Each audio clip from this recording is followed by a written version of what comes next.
का chapter number 7 और इसकी एक्सरसाइज 7.2 स्टार्ट करेंगे। 7 चैप्टर जो है वो हमारा फ्रैक्शन के ऊपर है।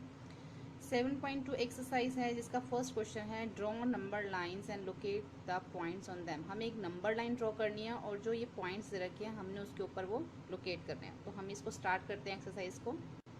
तो ये हमें पॉइंट्स दे रखे हैं, मैंने एक लाइन ड्रॉ कर रखी है। इस लाइन को जो हाफ है इक्वल पार्ट्स में इसके ऊपर पॉइंट्स ले लीजिए। जैसे ये 1 सेंटीमीटर की डिस्टेंस में कुछ पॉइंट्स आप इसके ऊपर ऐसे ले लीजिए,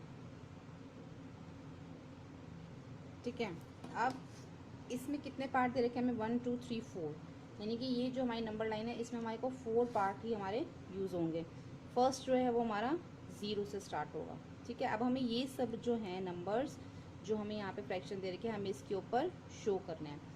देखो इस क्वेश्चन में जो है आपको थोड़ा समझना पड़ेगा। देखो इसमें सब जो फर्स्ट को छोड़कर ये जो लास्ट 3 हैं इनके डिनोमिनेटर सेम है, बट फर्स्ट वाले का डिनोमिनेटर 2 है और बाकी सबके 3 है। लेकिन जब हम नंबर लाइन पे जब शो करते हैं अगर डिनोमिनेटर हमारे सेम होते हैं तभी हम उसको ईजिली शो कर पाते हैं। तो सबसे पहले हम क्या करेंगे, जो हमारा ये 1/2 है इसका डिनोमिनेटर भी हमें जो है इसके जैसे सेम करना पड़ेगा, तभी हम इसको इसके ऊपर शो कर पाएंगे। नहीं तो ये तो सभी 4 वाले हैं, ये 2 वाला है। तो इसको हमें पहले इसके डिनोमिनेटर को हमें 4 करना होगा। तो इसका डिनोमिनेटर हम 4 कैसे करेंगे, जैसे 1/2 है तो हम इसको क्या करेंगे इंटू 2 से मल्टीप्लाई करेंगे तो इसका डिनोमिनेटर 4 हो जाएगा। और जिस डिजिट से हम नीचे मल्टीप्लाई करते हैं सेम उसी डिजिट से हम ऊपर भी मल्टीप्लाई करते हैं। तो हमारा ये क्या बन गया 2/4, लेकिन इसकी वैल्यू 1/2 ही है। अगर मैं इसको काटूँ 2 1 जा 2 और 2 2 जा 4 ही आएगा। इसकी वैल्यू 1/2 ही है, लेकिन हमें इसको नंबर लाइन पे शो करने के लिए हमें इसको इससे मल्टीप्लाई करना पड़ा और तभी ये हमारा 2/4 बना। अब हम इसको नंबर लाइन पे शो कर सकते हैं, ठीक है। तो सबसे पहले हमारा क्या आएगा 1/4, क्योंकि 0 के बाद क्या आएगा 1। इस जेईई हमारा होगा, आप नीचे लिख सकते हैं या ऊपर लिख सकते हैं 1/4। फर्स्ट पॉइंट ये हो गया। सेकंड हमारा क्या है ये 2/4। ये हमने इसको मल्टीप्लाई किया है 2 से तभी हमारा ये 2/4 बना है, लेकिन हमने यहाँ पे 2/4 नहीं, हम यहाँ पे 1/2 ही लिखेंगे इसको 1/2। चाहे तो अब इसको साइड में करके दिखा सकते हैं, लेकिन यहाँ पे हम जो है इसको 1/2 ही लिखेंगे। अब ये हमारा एक फर्स्ट 1/4, सेकेंड हमारा 1/2, उसके बाद हमारा आएगा 3/4 और उसके बाद आएगा हमारा 4/4। जहाँ पे हमारा न्यूमिनेटर और डिनोमिनेटर सेम हो जाता है, तो जैसे ये 0 है, 0 के बाद हमारा यहाँ पे 1 काउंट हो जाता है, यानी कि ये हमारा है 1, ठीक है। 0 से लेके उसके बीच में जो डिस्टेंस होता है जब सेम डिजिट हो जाती है न्यूमिनेटर डिनोमिनेटर की, क्योंकि अगर हम इसको काटेंगे तो 4 1 जा 4 4 1 जा 4 तो 1 आएगा ना इसका आंसर।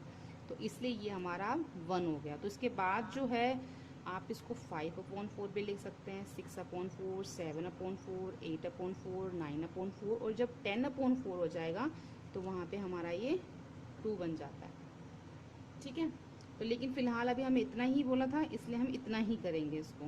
तो ये चीज़ आपको समझ आ गई कि 1/2 है तो ऐसे हम इसमें शो नहीं कर सकते थे। पहले हमने इसका डिनोमिनेटर चेंज किया, उसको हमने 2 से मल्टीप्लाई किया, सेम उसी डिजिट से हमें ऊपर भी मल्टीप्लाई करना पड़ेगा, तो हमारा 2/4 बन गया। जिससे हमें क्लियर हो गया कि 1/2 हमारा कहाँ पर आएगा।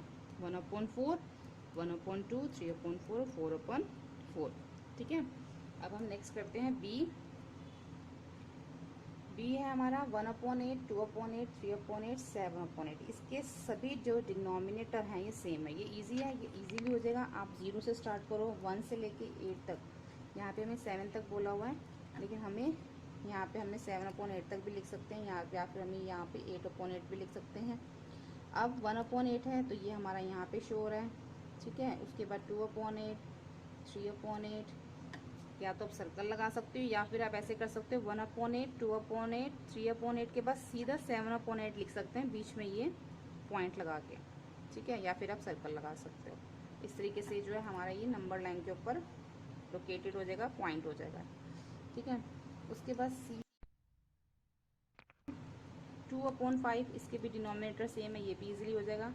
ऐसे एक नंबर लाइन बना लीजिए, उसको पॉइंट कर लीजिए स्केल से। उसके बाद 2/5 0 से स्टार्ट करेंगे, 1/5, 2/5, 3/5, 5/5, 4/5, 5/5। जहाँ पे हमारा 5/5 सेम आ जाएगा वहाँ पे हमारा 1 काउंट हो जाएगा, ठीक है। उसके बाद 6/5, 7/5 और यहाँ पे हमारा आएगा 8/5। फिर हम चाहें तो 9/5 भी लिख सकते हैं, वैसे इन्होंने हमें यहाँ पे दिया नहीं है। और 10/5 जहाँ आ जाएगा वहाँ पे हमारा 2 हो जाएगा। अच्छा, अब हमारा ये हो गया 2/5। उसके बाद इन्होंने हमें 3/5 बोला है, उसके बाद 8/5 बोला है और 4/5 बोला है, ठीक है।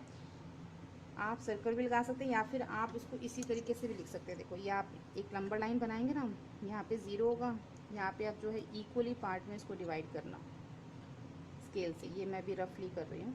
या फिर आप इसको ऐसे लिख सकते हैं, यहाँ हमारा 1/5 हो तो हम नहीं लिखेंगे, यहाँ पे हमारा 2/5 आएगा, सिर्फ ये लिख दिया, 3/5 लिख दिया। उसके बाद हमारा क्या आएगा यहाँ पे 4 उसके बाद 8/5 कहाँ आएगा हमारा 4, 5, 6, 7, 8। तो यहाँ पे हमारा 8/5 और यहाँ पे हमारा 4/5। या फिर आप इस तरीके से इतना भी शो कर सकते हैं, बीच के पॉइंट सिर्फ ऐसे सिर्फ मेन पॉइंट लेके। दोनों तरीके से आप इसको जो है वो कर सकते हैं। अब हम नेक्स्ट क्वेश्चन नंबर 2 है, express the following as mixed fraction. हमें जो ये फ्रैक्शन, हमें जो नंबर्स दे रखे हैं यहाँ पे फ्रैक्शन, हमने इसको मिक्स फ्रैक्शन में चेंज करना है। ये हमारी इम्प्रॉपर फ्रैक्शन है, इसको हमने मिक्स फ्रैक्शन में चेंज करना। अब ये मिक्स फ्रैक्शन में कैसे चेंज होंगे, देखो हमें जो ये नीचे डिनोमिनेटर दे रखा होता है, हमने उसको न्यूमरेटर से डिवाइड करना होता है। हम 3 को 20 से डिवाइड करेंगे। अब 3 6 जा 18 आ गया, 20 - 18 2 आ गया। तो अब हमारे पास क्या क्या आ गया, एक तो हमारा क्वोशिएंट आ गया, एक रिमाइंडर आ गया और एक हमारा डिवाइज़र हो गया। हमने इन्हीं तीनों से जो है मिक्स फ्रैक्शन को बनाना होता है। सबसे पहले जो है हम इधर जो है क्वोशिएंट लिखते हैं, ठीक है। और न्यूमरेटर में हमारा जो है रिमाइंडर आता है और डिनोमिनेटर में हमारा डिवाइज़र आता है। अब क्वोशिएंट में हमारा क्या है, क्वोशिएंट में है हमारा 6, तो यहाँ पे 6 आएगा। और रिमाइंडर क्या है हमारा 2, तो ऊपर 2 आएगा और नीचे हमारा क्या आएगा डिवाइज़र। तो हमारा क्या, ये हमारा क्या बन गया 6/2 ये हमारा बन गया मिक्स फ्रैक्शन। आप इसको ऐसे भी सॉल्व कर सकते हैं। अब आपको चेक कर सकते हैं, देखो 3 6 जा 18, अगर 18 में 2 प्लस करेंगे, 3 6 जा 18, 18 में 2 प्लस किया तो 20/3, ये हमारा सेम आ जाएगा। तो इससे हमें ये पता चल जाएगा कि हमने इसको ठीक तरीके से किया है। अब हम इसको फिर इससे डिवाइड करते हैं। अगर हम 5 को 11 से डिवाइड करते हैं तो 5 2 जा 10, 11 में से 10 गए 1। अब हमारे पास रिमाइंडर, क्वोशिएंट, डिवाइज़र तीनों है। तो पहले हम इधर क्वोशिएंट, रिमाइंडर अपॉन डिवाइज़र। तो क्वोशिएंट हमारा क्या आया है 2, रिमाइंडर है 1 और डिवाइज़र है 5। तो इस तरीके से हमारा ये मिक्स फ्रैक्शन बन गया। हम इसको चेक कर सकते हैं, 5 2 जा 10, 10 में अगर 1 प्लस करेंगे तो 11/5। इसी तरीके से जो है आप इसके आगे के क्वेश्चंस भी कर सकते हैं। अब हम क्वेश्चन नंबर 3 देखेंगे। क्वेश्चन नंबर 3 है, express the following as improper fraction. अब हमें ये मिक्स फ्रैक्शन में दे रखा है, अब हमने इसको इम्प्रॉपर फ्रैक्शन में चेंज करना है। पहले हमें इम्प्रॉपर में दे रखा था, हमने उसको मिक्स में चेंज किया था क्वेश्चन नंबर 2 में। अब क्वेश्चन नंबर 3 में मिक्स में दे रखा है, इसको हमने इम्प्रॉपर में चेंज करना है। तो ये बहुत ईजी है। देखो मिक्स से इम्प्रॉपर में कैसे चेंज करते हैं, हमें इन दोनों डिजिट को मल्टीप्लाई करना होता है और जो आंसर आता है उसमें हमें ऊपर ये प्लस करना होता है। जैसे हमने 7 × 4 इसको हमने ब्रैकेट में लिखा और जो आंसर आएगा उसमें हम 3 को प्लस कर देंगे। 7 4 जा 28 और 28 में 3 प्लस किया तो 31, तो 31/4। अब ये हमारा इम्प्रॉपर फ्रैक्शन में चेंज हो गया। इसी तरीके से हमने सेकंड किया है, इसका बी पार्ट किया है, 7 5 जा 7 × 5 यहाँ लिख दिया प्लस 6। तो 7 × 5 कितना हुआ 35, उसमें हमने 6 प्लस कर दिया तो 41/7। इसी तरीके से हमने ये किया है। नेक्स्ट 6 2 जा 6 × 2 +5, 6 2 जा 12 +5 कर दिया 17/6। इसी तरीके से जो